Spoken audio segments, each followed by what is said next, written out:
चलिए आपको बता दिया भाई, हम अभी हमारी जो टीम है सिवान के बरड़िया 110 विधानसभा में है। और आपको बता दें कि जो जन स्वराज पार्टी है जैसे ही बिहार विधानसभा चुनाव होने वाला था उससे पहले एक धमाकेदार एंट्री मार चुकी है। देखिए अभी इसी बीच अभी हमारे साथ बातचीत करने के लिए जुड़े हैं अनीता आचार्य जी, जो कि जन स्वराज के काफी एक मजबूत नेत्री भी है। और इनको लगातार देखा जा रहा है कि बरड़िया विधानसभा में घूम रही है, जनसंपर्क यात्रा कर रही है, जनता के बीच जा रही है और जनता का समस्या भी जानने का प्रयास कर रही है।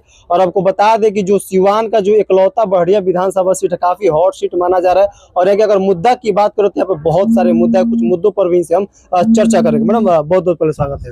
आपको भी आशीर्वाद है, आप लोग छोटे हैं, आपकी बुद्धि रोज प्रगति करे और आप जनता को खूब जगाएं और हम लोग का खूब इंटरव्यू ले। मैडम क्या कुछ कहना चाहेंगे? आपको लगातार देखा जा रहा है कि जनता के बीच आ रही है, जनता से बातचीत कर रही है, समस्या पर जरा हम बातचीत करेंगे। समस्या क्या कुछ देख पा रहे हैं? स्वराज में हम 2.5 साल से कार्यरत हैं। पहले प्रखंड अध्यक्ष थे, उसके बाद अनुमंडल अध्यक्ष हुए, जिला प्रवक्ता है अभी। तो हम लोग बहुत पुराने पार्टियों को देखे हैं, जिए हैं, चुनाव प्रचार किए हैं। हम लोग उस समय भी चुनाव प्रचार किए हैं जब 97 या 95 उस सब लड़ाई में। तो लेकिन इसके बीच में हम लोग देखते थे कि अपने लोग ही गलत है तो क्या कहा जाए। मतलब हाँ, बैक नहीं थे, कार्यरत थे, बस धीरे थे। और हमको जैसे ये क्या कहिएगा, प्रशांत जैसा एक गांधी मिला और एक हमको उम्मीद की किरण जगी कि जो हमारी थॉट है, सोच है समाज बदलने की, वही सेम है, इसलिए हम उसमें ज्वाइन कर। मैडम यहाँ का समस्या की बात करेंगे, जो बरड़िया विधानसभा की समस्या है तो देखिए जाए तो बहुत सारी है। आप कौन कौन सी समस्या यहाँ पर देख पा रही हैं? देखिए, हर समस्या का जड़ है, यदि जनता बुद्धिमान है, शिक्षित है, तो हर समस्या को दूर किया जा सकता है। जैसे कहा गया कि हमारा नारा है कि गरीबी से निकलने का रास्ता, तो स्कूल का वास्ता हम लोग करें। स्कूल का वास्ता मिला भी है हम लोग का चुनाव चिन्ह बहुत सोच समझ कर, भगवान ही दिए हैं, चुनाव आयोग दिया है।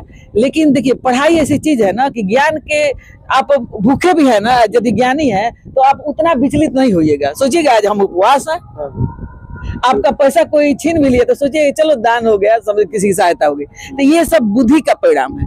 तो सबसे पहले जरूरी है शिक्षा।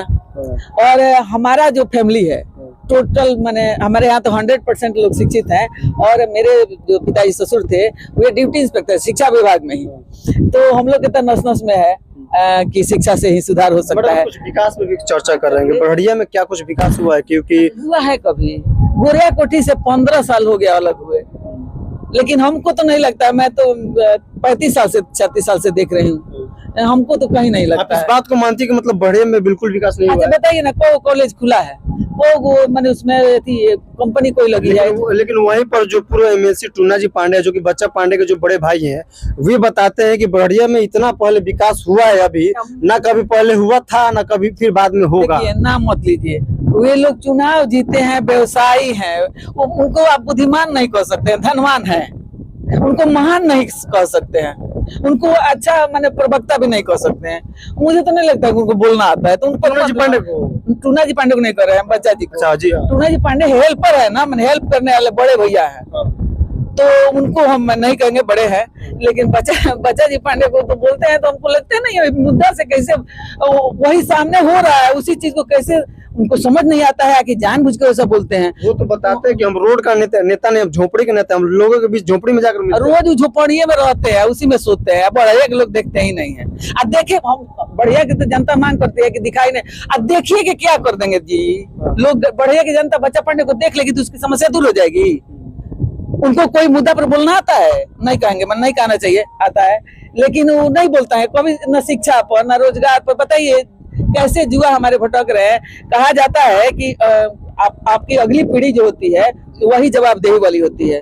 यदि आप बहुत योग्य है, आपका बेटा नालायक हो गया ना, तो आपके सारे पूत कपूत तो का धन संचय, आप पूत सपूत तो का धन संचय करके क्या कीजिएगा जब अगली पीढ़ी गलत है तो हम लोग क्या करेंगे? हम लोग खूब कुछ करबे करे, हमारे संतानें आगे नहीं बढ़े तो फिर क्या? आप तो बता रहे कुछ विकास हुआ नहीं, लेकिन उनको लगातार देखा जा रहा है कि सड़क का शिलान्यास कर रहे हैं। ए भाई, धृतराष्ट्र को जब युद्ध दिखा रहे थे संजय, तो उनको अपना दुर्योधन दिख रहा था कि गलती कर रहा है?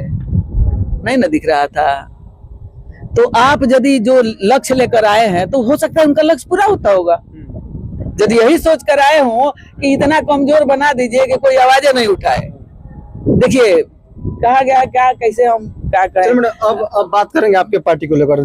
जन सुराज से ही देखा जाए तो बरड़िया विधानसभा में बहुत सारे प्रत्याशी लगे हुए हैं, वे पूरा दावा कर रहे हैं कि इस बार टिकट मुझे मिलने वाला है। हाँ भाई, सभी हम लोग अपने हैं, उन लोग पर कोई क्वेश्चन नहीं है। हम लोग एक साथ घूम रहे हैं, एक साथ हम जनसुराज ही हैं, प्रत्याशी बाद में है।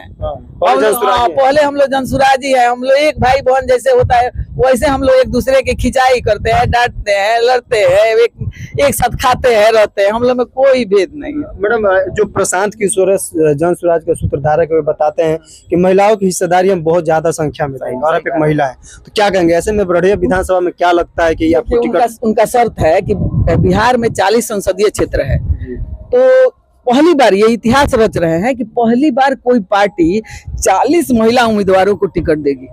ये पहले पार्टी होंगे, ये इतिहास लिखा जाएगा बिहार का कि महिलाओं को 40 सीट देंगे, जो कहें वही करेंगे। तो मुझे तो विश्वास है। ऐसे में क्या लग रहा है कि बरड़िया से मतलब महिला में देखा जाए तो आप इकलौती जो है जो नहीं, ऐसा नहीं कहेंगे। महिला में हम लोग 2 महिला हैं और 4 पुरुष है।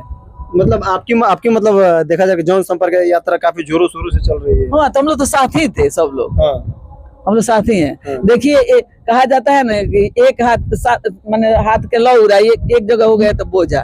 तो हम लोग एक साथ जुड़े हुए हैं। ये एक उंगली काम नहीं कर सकती है, लेकिन 5 उंगलियां मिलकर कुछ भी कर सकती है। अगर मैंने पार्टी अगर आपको टिकट देती है तो फिर आपका मैनिफेस्टो क्या रहेगा बरड़िया विधानसभा को लेकर? क्योंकि समस्याएं हैं यहाँ पर, समस्याएं हैं, क्या कहिए, मेरे सपने हैं, मेरे जीवन के उद्देश्य है। क्योंकि पारिवारिक उद्देश्य मैं पूरा कर ली हूँ, पारिवारिक जो मेरी जो जिम्मेवारी है मैं पूरा कर ली हूँ। शिक्षा में मैं चाही हूँ और भी ज्यादा पढ़ने का, थोड़ा सा पारिवारिक और बच्चों के पोषण में हमारी डिग्री कम रह गई, फिर भी एमए मैंने किया, बीएड किया। मैं 2012 में टेट और स्टेट निकाली, 11 में। मैं पढ़ाई से आज भी हमको पढ़ना हो तो मेरे लिए सबसे आनंद का विषय पढ़ना है। तो और कभी भी हमको जो पढ़े हैं वो हमें याद है। ये नहीं है कि हम मैंने सामान्य औरत के जैसे मैं रोटी बनाती हूँ, लेकिन उस समय मैं अपने श्लोक में अपने सूत्र वही बोलती हूँ। तो चलिए मैडम, चलते चलते क्या कुछ कहना चाहेंगे जो दर्शक आपको देख रहे हैं बरड़िया विधानसभा के, उन लोगों से क्या कुछ अपील आग्रह करना चाहेंगे आगामी विधानसभा चुनाव को? पहला आग्रह है कि प्रशांत के बातों पर विश्वास करें और एक बिहारी होने का, देखिए हम लोग परिवारवादी न बने, हम बिहारवादी बने। जैसे कुछ भी हो, हम बिहारी है, हमारी कोई जाति नहीं, कोई धर्म नहीं, कोई स्टेज नहीं हमारा, हम बिहारी हैं। बस बिहार को फर्स्ट कर देना है कि जो हम पीछे से 1 नंबर है वो आगे से हो जाए। और देखिए, कोई भी स्वतंत्रता संग्राम भी बिहार से शुरू हुआ था और पूरे देश में जागरूक हो गए सब लोग। तो वैसे ही हम चाहते हैं कि जैसे बिहार बदल रहा है ना, सभी लोग इससे प्रेरणा ले। लोग कल कहें कि गजब, बिहारी लोग तो गजब किए, गजब बदलाव किए, वे हमसे प्रेरणा ले। बस ये ज्ञानियों की धरती है, फिर इसका इतिहास नया हो जाए कि हम। चलिए आपको बता दें कि 110 बरड़िया विधानसभा में अभी हमारी टीम मौजूद थी। देखिए, अनिता आचार्य जी से हमारी बातचीत हुई, जो कि जन सुराज के नेत्री भी है। इनको लगातार देखा जा रहा है कि जनता के बीच जा रही है, जनता की समस्याओं को जानने का भी प्रयास कर रही है। हालांकि हमारी इनसे बातचीत हुई। फिलहाल अनिता आचार्य जी को लेकर के आप सभी के मन में क्या कुछ प्रतिक्रिया है, कमेंट बॉक्स में आप सभी अपना प्रतिक्रिया जरूर बताएं और इस वीडियो को ज्यादा से ज्यादा शेयर करें।